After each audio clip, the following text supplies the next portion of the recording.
এই কথা বলে জলপরি মুখ দিয়ে প্রবল হাওয়া বের করতে থাকে, আর সেই হাওয়াতে টুনি পাখি উড়তে না পেরে জলাশয়ের পাড়ে পড়ে যায়। জঙ্গলে বর্ষা প্রবেশ করতেই শুরু হয় প্রবল বৃষ্টি। এমনই একদিন টুনি পাখি খাবার খুঁজতে বেরোনোর সময় তার দুই বাচ্চাকে বলে, শোনো বাচ্চারা, আমি তোমাদের জন্য খাবার আনতে যাচ্ছি।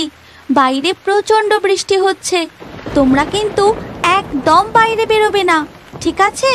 আর মনি, তুমি ভাইয়ের খেয়াল রেখো, কেমন? ঠিক আছে মা, আমি ভাইয়ের খেয়াল রাখবো। এরপর টুনি বৃষ্টিতে উড়তে উড়তে খাবারের খোঁজে বেরিয়ে পড়ে। দিদি, বাইরে কি সুন্দর বৃষ্টি হচ্ছে, চল না আমরা একটু বাইরে গিয়ে দেখি। একদম না, বাইরে অনেক বিপদ আছে, মা আমাদের বাইরে বেরোতে বারণ করেছে। মনির ভাই তার কোনো কথা শোনে না। সে ঘর থেকে বেরিয়ে গাছের ডালে বসে বৃষ্টি দেখতে থাকে। ঠিক তখনই জোরে একটা বাজ পড়ে। ভাই, তুই এখানে আয়, আমার কথা শোন, না হলে মা বকবে। বৃষ্টির বেগ আরও বাড়তে থাকে। তখন টুনি পাখি একটি গাছের ডালে আশ্রয় নেয় আর মনে মনে চিন্তা করতে থাকে, এখন আমি বাসায় ফিরবো কি করে? বাসায় যে বাচ্চারা একা আছে, তার উপরেই তুমুল ঝড় বৃষ্টি। ঠিক সেই সময় টুনি পাখির প্রতিবেশী মিনু কাক সেই দিক দিয়েই উড়ে যাচ্ছিল। সে টুনি পাখিকে দেখতে পেয়ে তার কাছে এসে বসে। টুনি, তুমি এখানে কি করছো? বাসায় ফেরোনি কেন? আমি তো ছোট্ট পাখি, তাই এই প্রবল ঝড় বৃষ্টিতে উড়তে পারবো না, এই জন্য বৃষ্টি কমার অপেক্ষা করছি।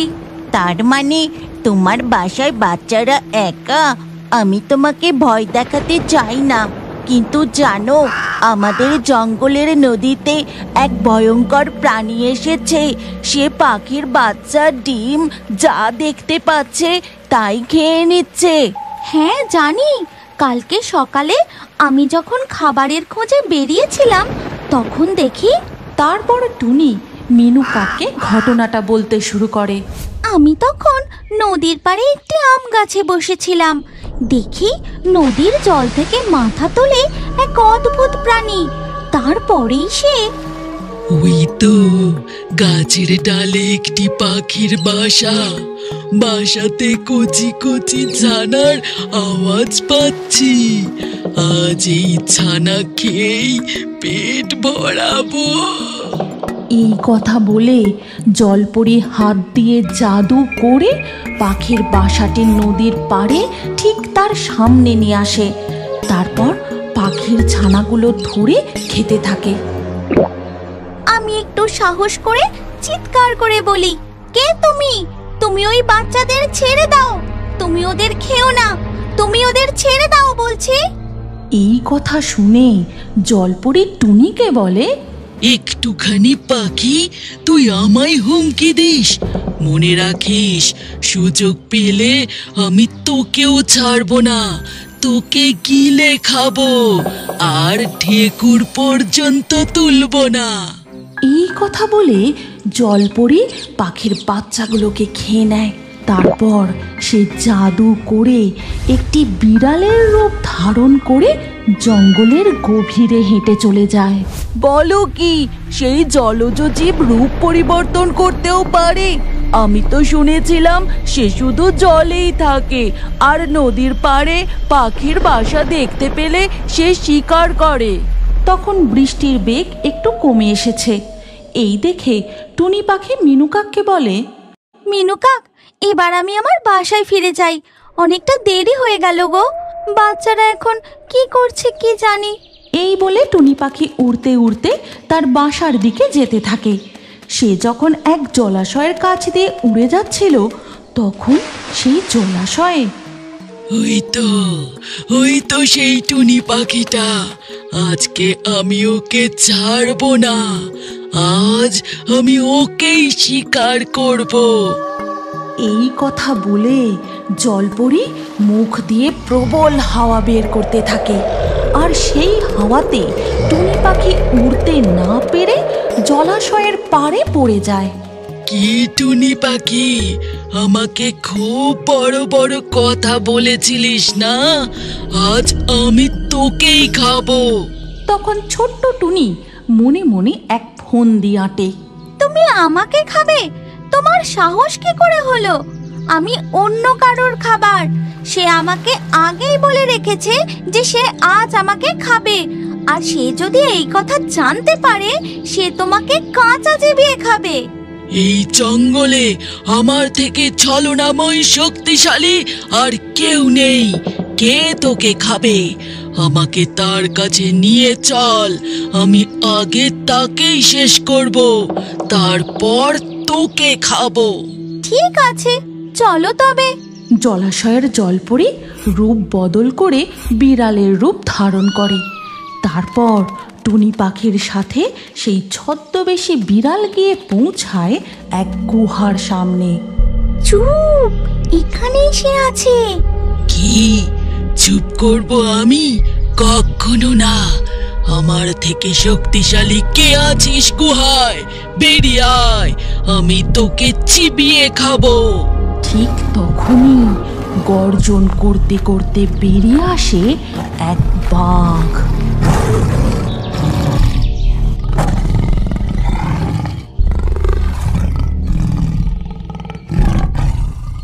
তাই নাকি?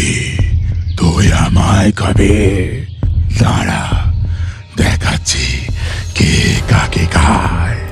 বাঘকে দেখে ছদ্মবেশী জলপরি বিড়াল ভয় পেয়ে পালাতে যাবে। ঠিক সেই সময় বাঘ তাকে ধরে এক কামড় দিয়ে গিলে খেয়ে নেয়। আমার কাজ হয়ে গেছে, এবার আমি আমার বাসায় ফিরে যাই। এই কথা বলে টুনি উড়তে উড়তে তার বাসার কাছে ফিরে এসে দেখে তার বাসা একেবারে লণ্ডভণ্ড, আর ছানা দুটিও নেই। হায় হায় হায়, কি হয়ে গেল? আমার বাচ্চাগুলো কোথায় গেল? আমার বাসার এই অবস্থা কে করলো? গাছের ডালে বসে টুনি পাখি খুব কাঁদতে থাকে। ঠিক সেই সময় সেখানে আসে মিনু কাক। কেঁদো না টুনি, আমি যখন এই পথ দিয়ে ফিরছিলাম দেখি তখনও তুমি ফেরোনি। ঝড়েতে তোমার বাসা ভেঙে গিয়েছিল, আর বাচ্চারা ভয় কাঁদছে দেখে আমি তাদের আমার বাসায় আশ্রয় দিয়েছি। তুমি আমার বাসায় চলো। ধন্যবাদ মিনু কাক, আমি তো খুব ভয় পেয়ে গিয়েছিলাম। এরপর টুনি ও মিনু কাক উড়ে কাকের বাসার দিকে চলে যায়। সাপটা আস্তে আস্তে এগোতে থাকে আর মনে মনে বলে, দূরে এক পাহাড়ের উপরে ঈগল তার একটা সুন্দর বাসা বানিয়েছিল, আর বাসায় ছিল তার খুব প্রিয় 4টে ডিম, যে ডিমগুলোকে ঈগল খুব যত্ন করে আগলে রেখেছিল। একদিন ওই উঁচু পাহাড়েও এলো একটা সাপ। তারপর ইগলি 4টে ডিম পেড়েছে, খুব মজা হবে ওর ডিমগুলো খেতে। এখন আমার 4 দিনের খাবার ব্যবস্থা হয়ে গেল।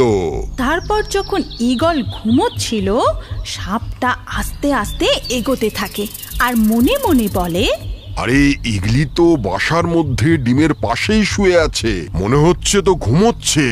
আমি চুপি চুপি গিয়ে একটা ডিম চুরি করে নিয়ে আসি। কিন্তু ঈগলি ঠিক তখনই উঠে পড়ে। খুনি, আরে এটা তো সাপ, নিশ্চয়ই আমার ডিমগুলোকে খেতে এসেছে।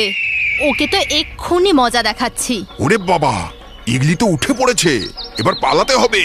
আরে পালাও সাপ, পালাও পালাও। আর কিছুদিন পরে ওই 4টে ডিম থেকে ছোট্ট ছোট্ট সুন্দর সুন্দর বাচ্চা বেরোয়। তারপর বাচ্চাদের দেখে ঈগলের খুব আনন্দ হয় আর ও আনন্দেতে উড়তে থাকে। তারপর সে ভাবলো, আমার বাচ্চাগুলোর তো খিদে পেয়েছে, আমি যাই নদীতে গিয়ে মাছ ধরে নিয়ে আসি। কিন্তু ঈগল কোনো মাছ খুঁজে পেল না। তারপর সে সাপকে দেখলো। আরে ওই যে সাপটা, ওই দিন ও আমার ডিমগুলোকে খেতে এসেছিল, আজ ওকেই খাবার বানিয়ে নিয়ে যাই। ওরে বাবা, এ তো ইগলি, নিশ্চয়ই আমাকে ধরার জন্য এদিকেই আসছে। পালাও। সাপও পালিয়ে গেল আর ঈগল কোনো খাবারই পেল না। তারপর ঈগল আবার বাসায় ফিরে এলো আর দেখলো যে তার বাচ্চারা খিদের চোটে চেঁচাচ্ছে। তখন সে মনে মনে বলল, আমাকে যে কোনো ভাবে কিছু খাবার খুঁজতেই হবে, নয়তো আমার বাচ্চাগুলো খিদেতে মরেই যাবে। এই কথা বলে ঈগল আবারও খাবার খুঁজতে বেরিয়ে পড়ল। আর উড়তে উড়তে এদিক ওদিক দেখতে দেখতে তার চোখে পড়ল একটা ভেড়ার পাল। সঙ্গে সঙ্গে ঈগল সেই ভেড়ার পালের দিকে এগিয়ে যেতে লাগলো। তখন ভেড়ারাও ঈগলকে দেখে ফেলেছিল আর দৌড়তে লাগলো, কিন্তু একটা ভেড়া চুপচাপ দাঁড়িয়ে কাঁপছিল। ভেড়াটাকে এইভাবে দাঁড়িয়ে থাকতে দেখে ঈগলের খুব অবাক লাগে। তখন সে আস্তে করে গিয়ে সেই ভেড়ার সামনে দাঁড়ায়। তখন সে দেখতে পায় যে ওই ভেড়াটা তখনই একটি সদ্যজাত ভেড়ার জন্ম দিয়েছে। ওই ছোট্ট ভেড়াটাকে দেখা মাত্রই ঈগল আর কিছু ভেবে ওঠার আগেই বাচ্চাটাকে পায়ে করে ধরে দূরে উড়ে চলে গেল আর সোজা গিয়ে বাসায় পৌঁছলো। আমার আদরের সোনামণি বাচ্চারা, আমি তোমাদের জন্য খাবার নিয়ে এসেছি, আর এটা খুবই সুস্বাদু খাবার। চলো এবার খাওয়া শুরু করা যাক।